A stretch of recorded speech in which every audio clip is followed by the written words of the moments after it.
Bobby Hajjaj, world news টুডেতে আপনাকে স্বাগত জানাচ্ছি। আপনার কাছ থেকে জানতে চাইব যে বাংলাদেশে সবচেয়ে ব্যয়বহুল প্রকল্পে সবচেয়ে প্রভাবশালী পরিবারের বিরুদ্ধে অভিযোগ, সেটি তদন্তে নেমেছে দুদক। এখন প্রশ্ন হচ্ছে, বাংলাদেশের দীর্ঘদিনের যে চর্চা, সেই ক্ষেত্রে স্বচ্ছ, নিরপেক্ষ এবং নির্ভরযোগ্য একটি তদন্তকে আসলে সম্ভব? জি, আসসালামু আলাইকুম। আপনাকে অসংখ্য ধন্যবাদ। প্রথমত গত ১৫.৫ বছরে যা হয়েছে, সেই আঙ্গিকে যদি আপনি বলতে চান যে একটা স্বচ্ছ সঠিক তদন্ত কি সম্ভব ছিল কিনা? তাহলে তখন অসম্ভব ছিল। কিন্তু অসম্ভব হওয়ার একটা বড় কারণ ছিল শেখ হাসিনা এবং তার যে সরকার যে আধিপত্য চালিয়েছিল সরকার ব্যবস্থার উপরে, সেই কারণে মানে আসল আ গণতন্ত্র বিরোধী দোসরদের বিরুদ্ধে কোন ধরনের স্বচ্ছ তদন্ত সম্ভব ছিল না। কিন্তু আজকে আমরা সক্ষম হয়েছি সেই সরকারের পতন ঘটিয়ে বেরিয়ে আসতে।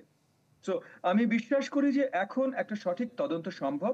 এই সঠিক তদন্তটাই আমরা মহামান্য হাইকোর্টের কাছে চেয়েছি এবং হাইকোর্ট সেই রায়টাই প্রদান করেছেন যে দুদককে তারা ইনস্ট্রাকশনস দিয়েছেন মহামান্য হাইকোর্ট যে সঠিক তদন্ত রূপপুর পাওয়ার প্ল্যান্ট। কারণ দেখেন প্রত্যেকটা মেগা প্রকল্প থেকে শেখ হাসিনা বিশাল আঙ্গিকে টাকা লুট করেছেন। কিন্তু রূপপুর থেকে সবচেয়ে বেশি করেছেন এবং রূপপুরটা গুরুত্বপূর্ণ কারণ রূপপুরে কারেন্ট আপনার যুক্তরাজ্যের একজন সিটিং মিনিস্টার তিনি এটার সাথে সংযুক্ত ছিলেন ওতপ্রোতভাবে। মানে আমরা ভালোভাবে জানি যে তিনি সংযুক্ত ছিলেন। আমরা এখান থেকে এনাফ পরিষ্কারভাবে জেনেছি। আমাদের সরকারের প্রডিউস করা শ্বেতপত্রতেও পরিষ্কার ছিল কত টাকা লুট হয়েছে। ৩০% এর উপরে লুট হয়েছে পুরো প্রজেক্ট ফান্ডিং থেকে। এবং এইখানে প্রজেক্টের একদম শুরু থেকেই প্রত্যেকটা মিটিং এ, প্রত্যেকটা আলোচনায় টিউলিপ সিদ্দিককে আমরা উপস্থিত দেখেছি।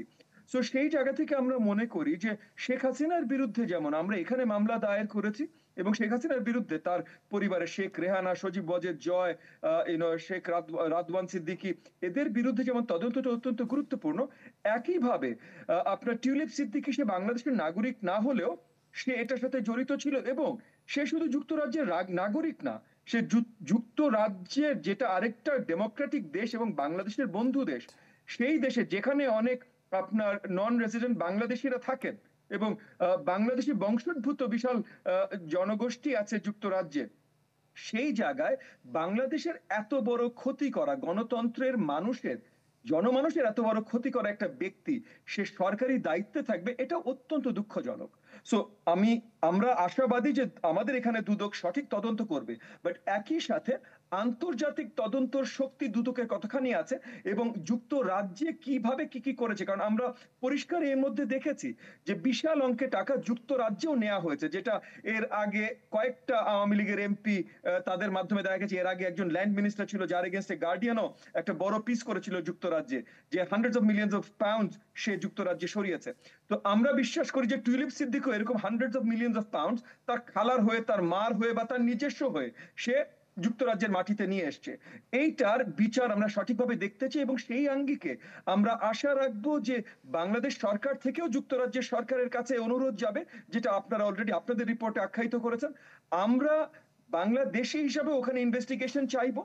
আমরা ওখানকার কোর্টে যাব। তবে তার বাদেও কিয়ার স্টারমারের সরকারের কাছে আমাদের শক্ত ববি আবেদন আ যে আ ববি হাজ্জাজ, আপনাকে অসংখ্য ধন্যবাদ আমাদের সাথে যুক্ত হওয়ার জন্য। দর্শক, শেখ হাসিনার বিরুদ্ধে ওঠা অভিযোগের বিষয়ে জানাচ্ছিলেন ববি হাজ্জাজ।